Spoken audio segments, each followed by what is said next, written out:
जय श्रीमन नारायण। फाल्गुन मास के शुक्ल पक्ष की एकादशी का नाम अमला है। इसकी व्रत कथा इस प्रकार है। श्री कृष्ण जी बोले, हे युधिष्ठिर, फाल्गुन मास के शुक्ल पक्ष की एकादशी का नाम अमला है।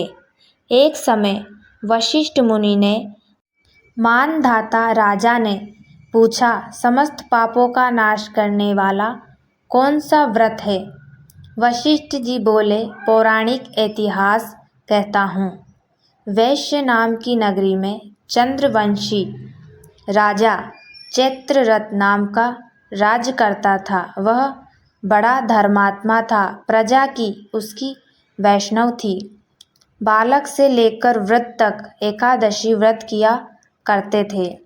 एक बार फाल्गुन माह के शुक्ल पक्ष की एकादशी आई और नगरवासियों ने रात्रि को जागरण किया। मंदिर में कथा कीर्तन करने लगे।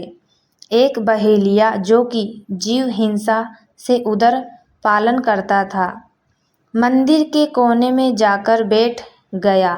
आज वह शिकारी घर से रूठ चुका था। दिन भर खाया पिया कुछ भी ना था। रात्रि को दिल बहलाने के लिए मंदिर के कोने में जाकर छिप बैठा। वहाँ भगवान विष्णु की कथा तथा रात्रि को एकादशी व्रत का महत्व सुन रात्रि व्यतीत हो गई। प्रातःकाल घर को चला गया। भोजन पाया तो उसकी मृत्यु हो गई। अमला एकादशी के प्रभाव से उसका जन्म राजा विदुरथ के घर हुआ। नाम उसका वसुरथ प्रसिद्ध हुआ। एक दिन राजा वन विहार करने गया और दिशा का ज्ञान न रहा। आपको पागल समझकर एक वृक्ष के नीचे सो गया। आज राजा ने अमला एकादशी का व्रत रख रखा था। सोते समय भगवान का ध्यान लगाकर सोते थे। इधर मलेच्छों के राजा को अकेला देख मलेच्छों के संबंधियों को किसी दोष के कारण राजा ने दंड दिया था। इस कारण उसे मारने आए। उस समय राजा के शरीर से एक अत्यंत सुंदर कन्या उत्पन्न हुई। ये अमला एकादशी के प्रभाव से उत्पन्न हुई थी।